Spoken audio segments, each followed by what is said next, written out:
Voilà, heureux d'être avec vous ce soir Amen, amen. et de pouvoir partager ensemble le beau message de la parole de Dieu. Alléluia. On va lire ensemble dans Jean chapitre 9. Jean chapitre 9, le verset 1er. Voilà, pour ceux qui le désirent, j'ai une chaîne YouTube où je mets mes prédications et je vais mettre aussi les prédications de votre pasteur. Donc si vous avez le désir de savoir comment bien accéder à cette chaîne, venez me voir à la sortie, puis je vous montrerai. Et comme ça, la parole de Dieu se répand aussi. Amen, amen. Et tout le monde a le droit d'entendre la bonne parole du Seigneur. Alléluia. Jean chapitre 9, verset 1er. Nous croyons que Jésus est là au milieu de nous ce soir. Amen. Il dit Jésus vit en passant. Et Jésus nous voit ce soir. Amen. Jésus est venu dans ce monde et il a tout vu. Alléluia. C'est vrai qu'il voyait tout dans son ciel, mais c'est une chose que de voir les choses dans le ciel, assis sur le trône, alors que Jésus, avant qu'il vienne sur cette terre, il n'avait pas de corps. Les anges sont des esprits qui peuvent prendre des corps, des formes humaines. Mais en réalité, ce sont des esprits. Dieu est esprit. C'est pour ça qu'on ne peut pas le dessiner, le représenter, qu'on ne doit pas le représenter de quelque manière que ce soit. Personne ne peut décrire Dieu, si ce n'est le Saint-Esprit à travers la parole de Dieu. Amen. C'est le Saint-Esprit qui te montre qui est Jésus. Mais dans Matthieu, Marc, Luc, Jean, on ne dit jamais que Jésus était grand, qu'il était petit, qu'il avait les yeux marrons, les yeux bleus, qu'il était, il était comme tous les Juifs. D'ailleurs, il n'avait ni beauté ni éclat pour attirer nos regards. Parce qu'il a pris un corps en tant qu'homme, et c'est une chose, encore une fois, oui, d'être dans le ciel, mais quand Jésus est venu sur cette terre, il a vu vraiment ce que c'était de vivre ici-bas, et rien ne lui échappait, il voyait tout. Et ne crois pas que ce soir, le Seigneur ne voit pas ce qu'il y a dans ton cœur. Ne crois pas ce soir que le Seigneur ne voit pas ton problème. Ne crois pas ce soir que le Seigneur ne voit pas ton malheur. Il sait tout de toi. Il sait tout de chacun d'entre nous. Alléluia. Et vous savez quoi? La bonne nouvelle, c'est qu'il est discret. Ce qu'il voit, il ne le répète pas. Si tu as un secret, il ne va pas le dire à tous ses anges. Hein.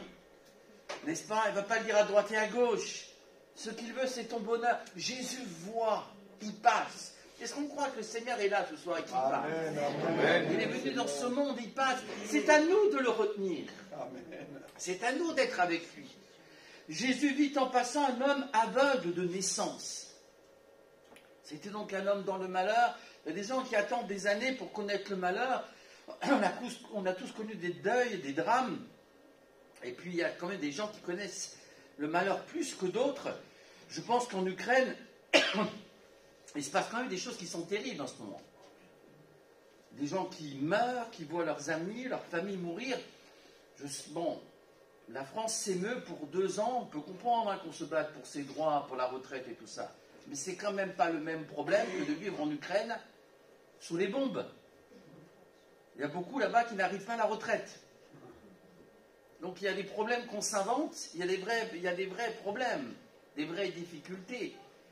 Et il y a ce qu'on appelle un vrai malheur, mais ce pauvre homme, depuis sa naissance, il ne voyait pas.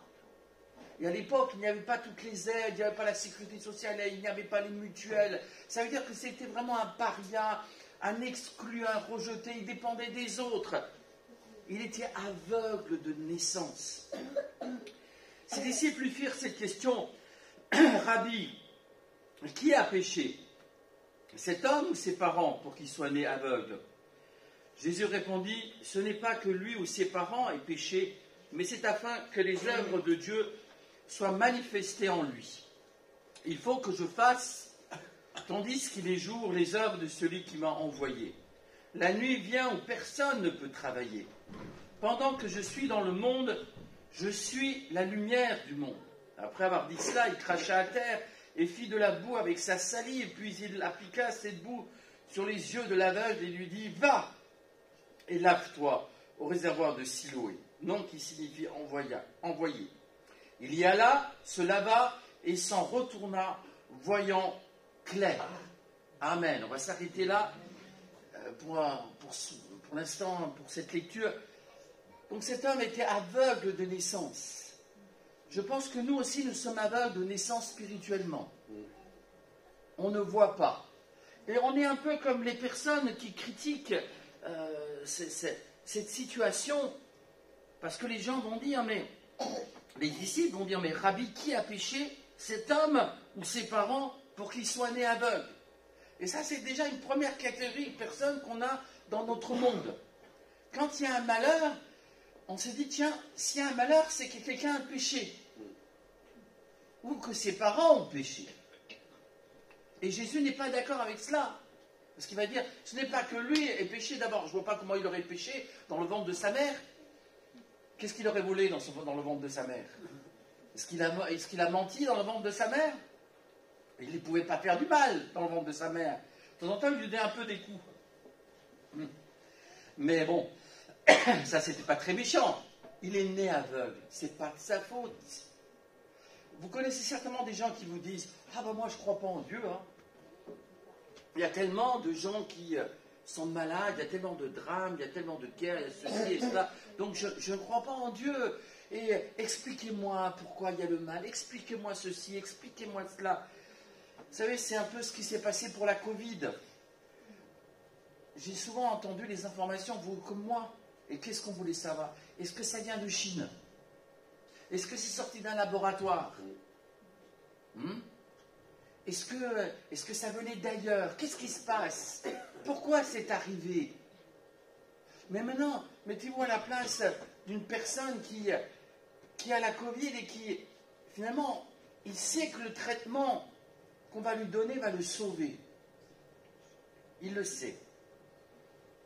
Est-ce qu'il va se poser la question, mais d'où vient le Covid? Ça vient de Chine, ça vient d'ailleurs? C'est une fabrication humaine? C'est une maladie de la nature? Non, tout ce qui l'intéresse, s'il est en train de mourir, s'il sent que sa vie s'en va, ce qui l'intéresse, c'est de pas savoir d'où vient la maladie, mais ce qui l'intéresse, c'est de savoir comment il peut être guéri. Amen. Il y a des gens qui sont fous, mais peu importe d'où ça vient. C'est comme si quelqu'un recevait une balle, quelqu'un qui tire et reçoit une balle, il va dire, il n'a pas vu d'où venait le tir, il va dire, mais qu'est-ce qui m'a tiré dessus? S'il est là en train de mourir, il ne va pas se poser cette question, il va dire, mais qui est-ce qui va me soigner? Amen, amen, amen. On a toujours le temps de savoir qui est-ce qui a tiré. Mais d'abord, c'est qui est-ce qui va me soigner? Mais quand est-ce qu'elle vient, l'ambulance? Et toi, au lieu de te poser des tas de questions sur ta vie, pourquoi ceci, pourquoi cela, pourquoi ton nom t'attend, pourquoi était ton malade, pourquoi celui-ci, pourquoi celle-là, et on refait le monde, tu devrais plutôt regarder vers ton Seigneur. Alléluia. Parce qu'au lieu d'être là et de contempler le malheur, dans un pays en Asie, eh bien, un homme disait, mais qui est-ce qui a laissé rentrer notre bœuf dans la rizière? Et il est en train d'arrêter, il n'arrêtait pas de dire, mais qui est-ce qui l'a laissé entrer? Et sa femme lui a dit, mais fais-le sortir. Fais-le sortir.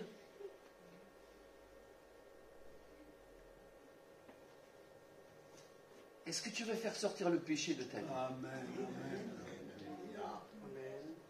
Jésus est venu, non pas pour nous donner toutes les explications, parce que finalement Jésus n'a pas donné toutes les explications sur ce qui s'est passé autrefois, tous les comment, les pourquoi. Non, Jésus est venu pour guérir ceux qui ont le cœur brisé.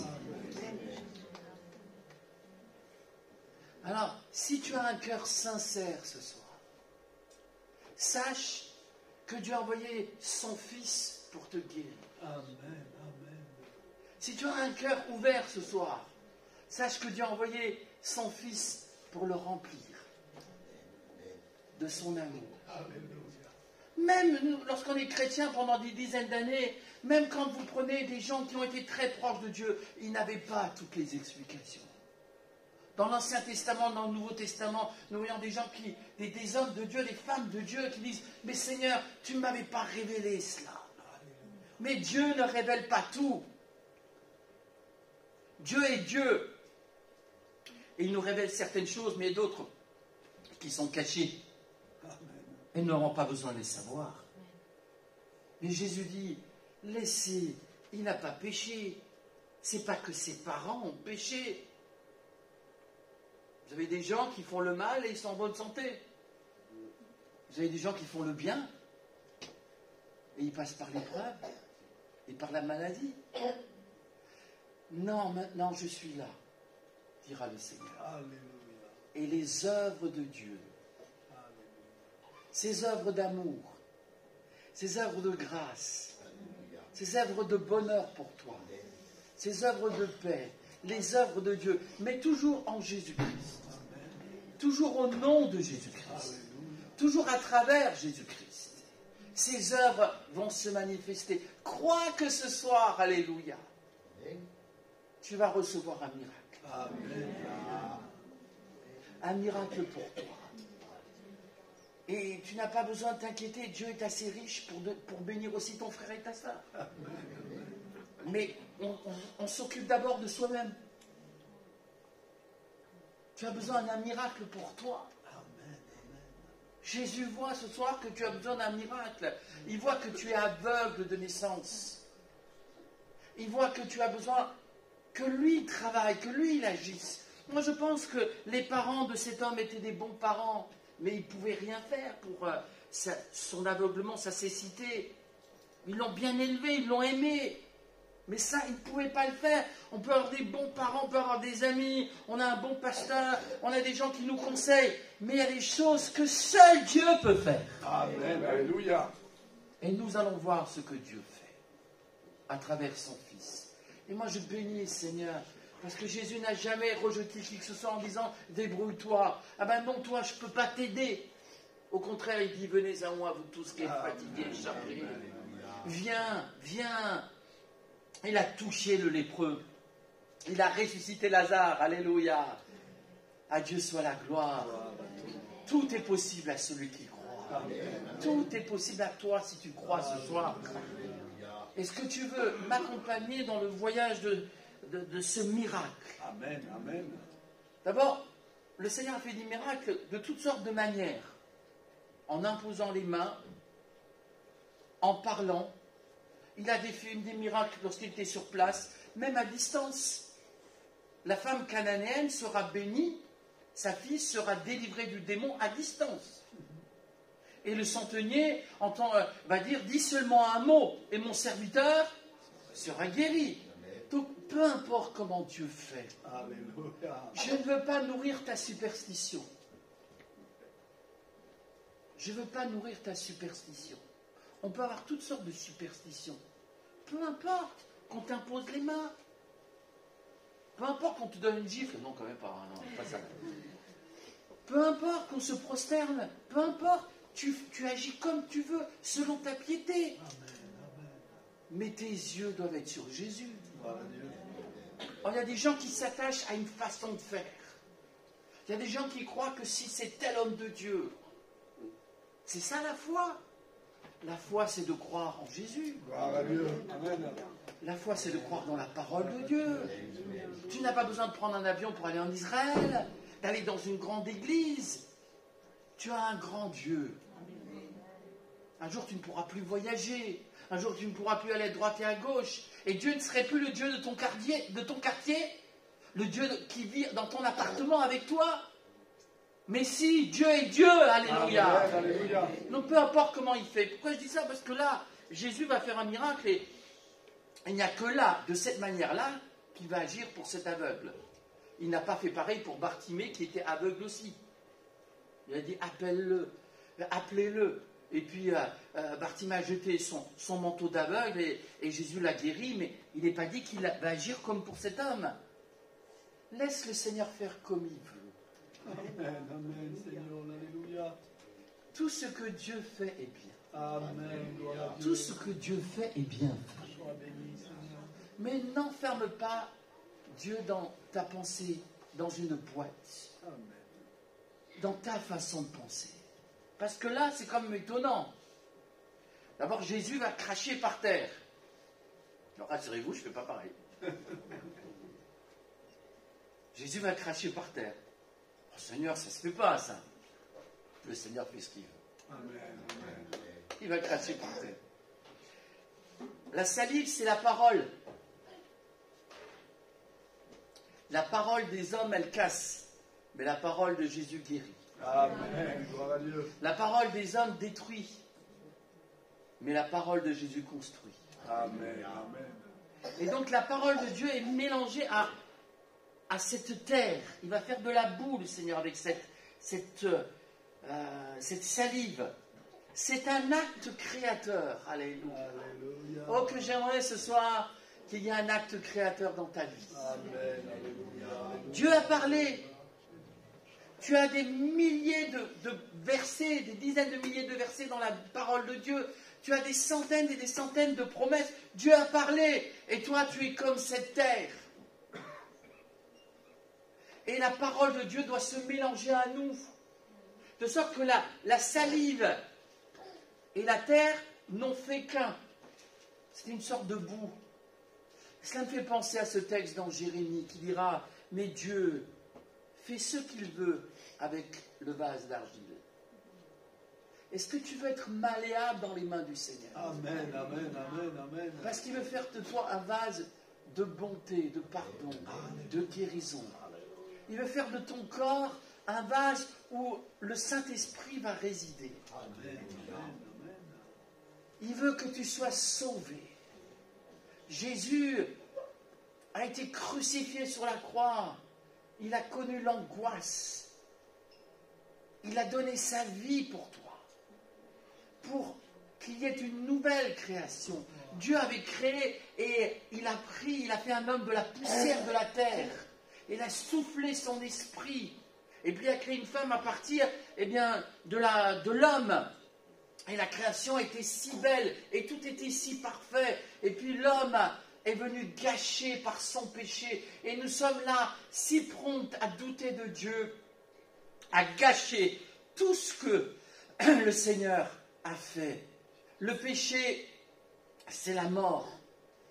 Le péché, c'est la haine de Dieu. Le péché, nous rend aveugles. Nous ne pouvons pas voir la gloire de Dieu. Et c'est pour cela que Dieu a dû envoyer son Fils pour qu'il y ait une nouvelle création. Amen, Seigneur. Dieu veut encore parler. Et sa parole doit tellement rentrer en toi que finalement, cette parole va te guérir. Gloire à Dieu. Que tu fasses un avec la parole de Dieu. Amen. Et Jésus va donc va faire cet acte créateur et il va appliquer cette boue sur les yeux de l'aveugle. Ces yeux qui sont morts. C'est Jésus qui le fait.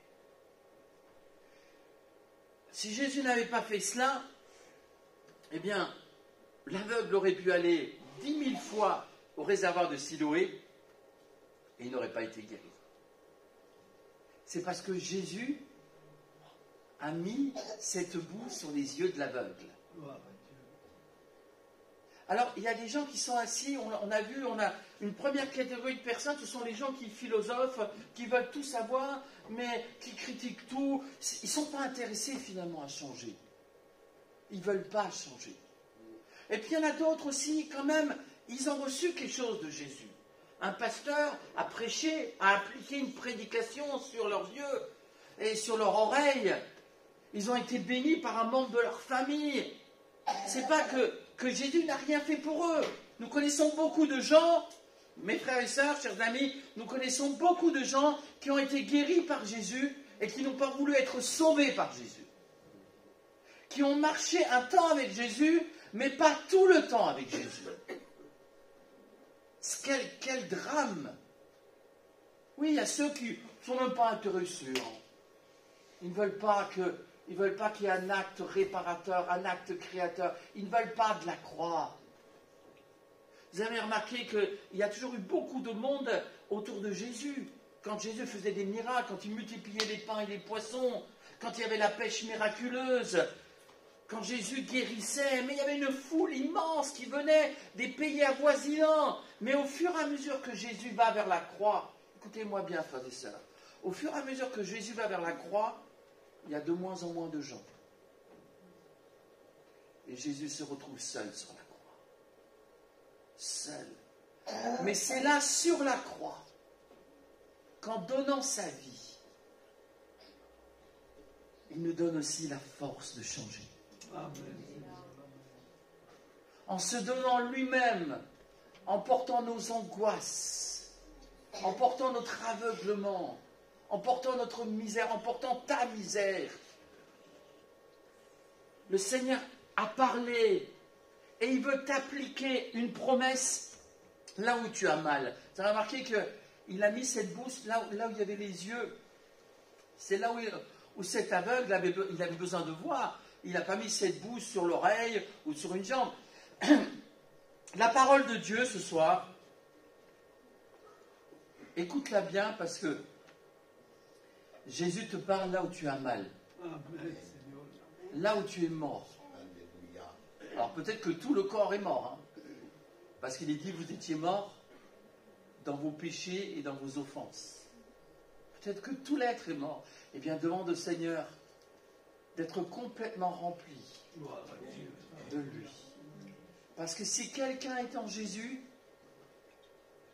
si quelqu'un reçoit cet acte réparateur, cet acte créateur, cette régénération, si quelqu'un est en Jésus, il est une nouvelle. Ah oui, l'ancienne création, pourquoi Et il est une nouvelle création. Et tout cela vient de Dieu qui nous a réconciliés avec lui par la mort de son Fils. Car Dieu était en Christ réconciliant le monde avec lui-même, en n'imputant point aux hommes leur offense. Et il a mis en nous la parole de la réconciliation. Amen. Alléluia, mais c'est magnifique cela. Alors, je n'aimerais pas que tu sois comme une personne à qui Jésus a parlé, à qui Jésus a fait du bien, mais toi, tu n'es pas allé au réservoir de Siloé. Alléluia pour la troisième catégorie. Je prie que tu fasses partie de cette troisième catégorie. Parce que Dieu aime tout le monde, mais tout le monde ne l'aime pas. Dieu a donné son Fils, mais les gens, qu'est-ce qu'ils font pour Dieu? Qu'as-tu fait pour Dieu? Qu'est-ce que tu as fait pour lui? Un jour, enfin, c'était il y a bien longtemps, il y a des siècles et des siècles, un homme avait peint un magnifique tableau avec la croix du Seigneur, en disant, voici ce qu'il a fait pour toi, qu'est-ce que toi tu as fait pour lui? Et un seigneur en Moravie, eh bien, il y a bien longtemps, il y a des siècles, a été touché en voyant ce tableau. Le Saint-Esprit l'a touché. Voici ce que le Fils de Dieu a fait pour toi, mais qu'est-ce que tu as fait pour lui? Et le Saint-Esprit l'a convaincu de péché. Il s'est prosterné. Et depuis ce jour-là, il est devenu un homme de Dieu. Amen. Il a accueilli les chrétiens persécutés. Et il a eu un réveil extraordinaire qui est allé jusque dans les îles. Ça a été quelque chose de formidable. Tout ça, ça a commencé par un homme qui a compris qu'il n'avait rien fait pour Dieu. Voici ce que j'ai fait pour toi. Jésus s'est donné pour toi. Qu'est-ce que toi tu fais pour Dieu? Dès que c'est un peu trop difficile, tu t'arrêtes. Vous ne croyez pas que c'était difficile pour cet aveugle? Il est aveugle. Alors, il croit en Jésus. Mais vous croyez que c'était facile pour lui d'aller au réservoir de Siloé? Mais qu'est-ce qu'il m'a fait, cet homme? Ce soir, je vais te dire, crois au Seigneur Jésus. Amen. Et tu seras sauvé, toi et ta famille. Alléluia. Parce que ce n'est pas que Dieu ne t'a pas béni. C'est peut-être que tu n'es pas allé te laver au réservoir de Siloé. Peut-être que tu n'as pas pris ton baptême, un vrai baptême. Peut-être que tu ne t'es pas lavé. Peut-être que tu ne t'es pas confessé. Tu n'as pas confessé de manière précise tes péchés. Je ne parle pas d'une prière globale, rapide. Non, je parle de confesser tes péchés d'une manière précise. Amen. Amen. Tu sais là où tu as fait du mal. Tu sais là où tu es blessé. Cet homme, il est allé au réservoir de Siloé, il a fait les pas de la foi. C'est pas à quelle distance il était, mais il a fait les pas de la foi. Fais les pas de la foi ce soir. Amen. Alléluia. Je ne sais pas si tu es loin de Dieu, mais peu importe. Il y a un réservoir immense. C'est le réservoir de la grâce de Dieu. Gloire à Dieu, Seigneur. Et c'est un réservoir tellement immense que tous ceux qui sont venus du monde entier et qui se sont lavés, eh bien, ont vu la gloire de Dieu. Alléluia. Ce soir, puisque tu entends la parole de Dieu, il est temps que tu te confesses, que tu ailles, tu dis, Seigneur, j'ai péché, je me repens, j'abandonne mon péché, je me convertis à toi, Seigneur, je me lave. Et voici que cet aveugle de naissance va voir. Amen. Mais tout le monde le connaissait, il est devenu une star. Tout le monde savait qu'il était aveugle. Hé, l'aveugle! Mais non, je vois maintenant. Alléluia. Parfois, on vous dit, hé, l'alcoolo! Non, je ne vois plus. Alléluia. Et le voleur? Non, c'est fini. C'est les autres qui me volent maintenant. Mais c'est bon. Et le drogué? Non, c'est bon. C'est de la farine pure, il n'y a pas de... Non. C'est du sucre, c'est pas de la cocaïne, non. Et toi? Non. Et toi, le persécuteur? Et toi qui étais aveugle, Saul de Tarse? Toi qui frappais mes frères et sœurs? Non, c'est fini, moi je m'appelle Paul. Paul, ça veut dire petit. Et maintenant Dieu a fait de moi un apôtre, et maintenant je bénis mes frères et sœurs. Alléluia. Alléluia. Et Pierre, toi, t'as pas de caractère, hein. Tu as renié 3 fois. Non, c'est fini. Maintenant je prêche à la Pentecôte, et 3000 âmes se repentent. Alléluia. À Dieu soit la gloire. Qu'est-ce que tu étais autrefois? Mais pourquoi le pauvre, le malheur, le malheureux? Mais va vers Jésus. Si tu veux le bonheur, laisse entrer Jésus dans ton cœur. Lave-toi. Nous sommes tous lavés à ce réservoir et nous avons vu la gloire de Dieu. Nous sommes tous lavés à ce réservoir de la bonté du Seigneur, parce que les bontés du Seigneur ne sont pas épuisées. Amen. Ses compassions ne sont pas à leur terme. Dans l'Ancien Testament, il y a ce verset magnifique. Je crois que c'est dans le prophète Ésaïe qui dira « Venez donc à Dieu, revenez à Dieu, qui ne se lasse pas de pardonner. » Et dans Jérémie, il est dit « Revenez vers moi, je n'aurai pas pour vous un regard sévère, mais seulement revenez à moi et je reviendrai à vous. » Viens un réservoir de la bonté, de l'amour, de la paix, de la grâce. C'est un réservoir qui est là pour les milliards d'habitants. Si tout le monde entier venait vers ce réservoir, le monde entier serait guéri. Amen. Parce que si tu crois en Jésus, tu seras béni. Je vais terminer et lire avec vous dans Jean chapitre 9 ce qui est arrivé à cet homme. Parce que finalement, il va être rejeté parce qu'il a été guéri par Jésus et que ce miracle a été fait le jour du sabbat. Et le jour du sabbat, il ne faut rien faire. Donc les religieux ne veulent pas de Jésus. Mais cet homme va rencontrer le Seigneur d'une autre manière. Nous lisons Jean chapitre 9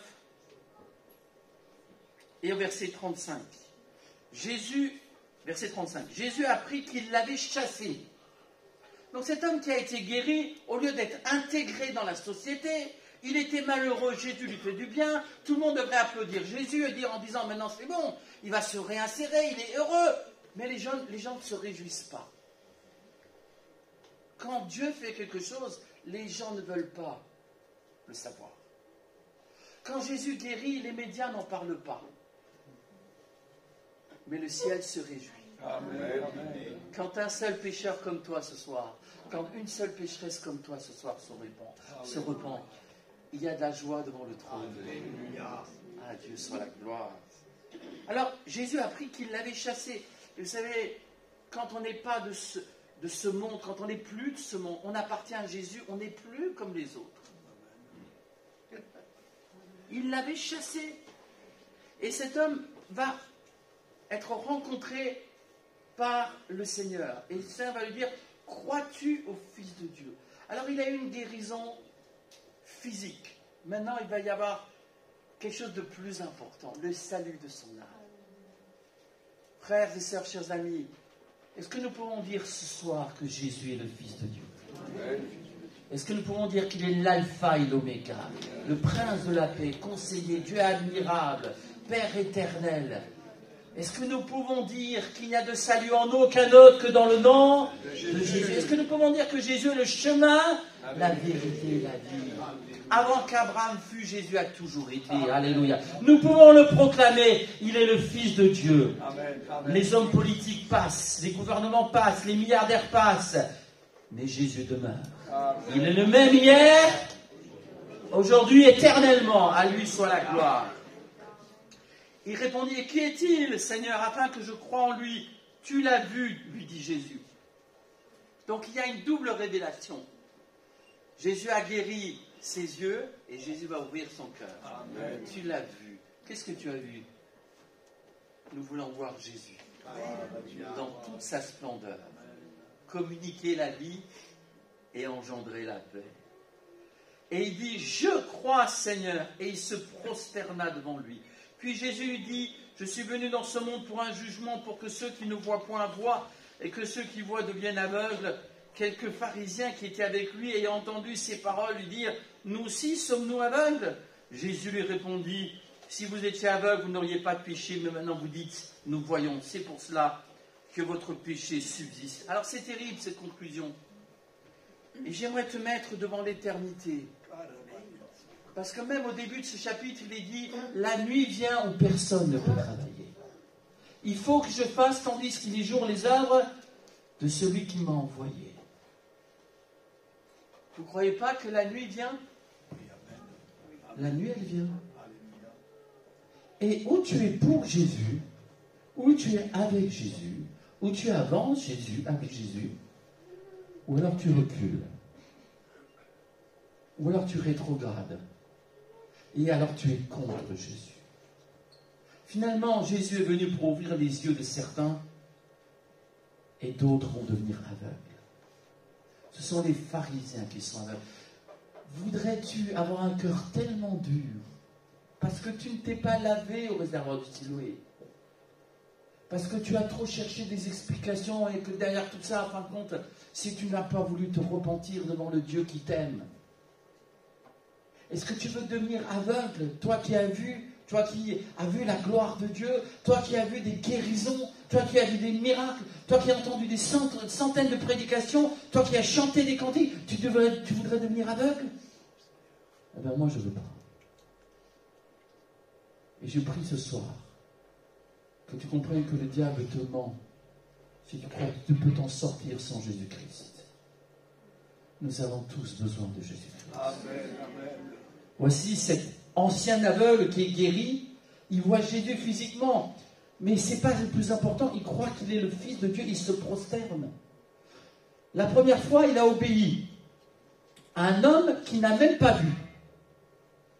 La seconde fois, il s'est prosterné devant un homme qui voit. Amen. La première fois, il a donné gloire à celui qui guérit, à Jésus qui guérit.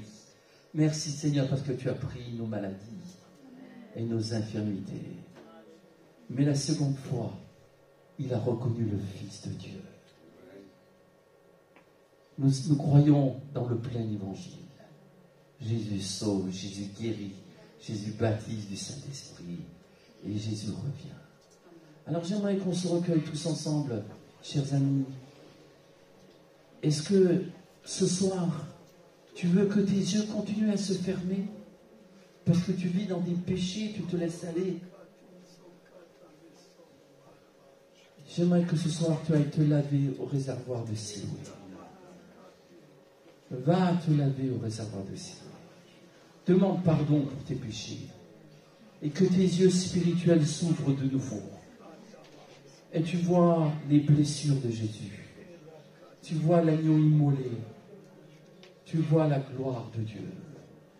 Jésus t'aime. Il t'aime. Il n'est pas venu pour donner toutes les explications.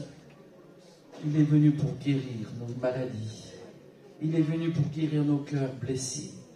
Il est venu pour pardonner nos péchés. Il est venu pour détruire les œuvres du diable. Il est venu pour servir et non pas pour être servi. Il est venu pour t'emmener avec lui dans le paradis. Il est venu pour t'ouvrir les yeux. Il est venu rassasier ton cœur. Il est venu pour bénir ton travail. Il est venu pour bénir ta famille. Il est venu pour bénir ton église. Alors toi, tu n'as que quelques pas à faire pour aller au réservoir de la grâce miraculeuse de Dieu. Dieu t'aime ce soir. Dis ce soir, je confesse mes péchés. Seigneur, je te confesse mon amertume. Je te demande de changer mes pourquoi en Alléluia.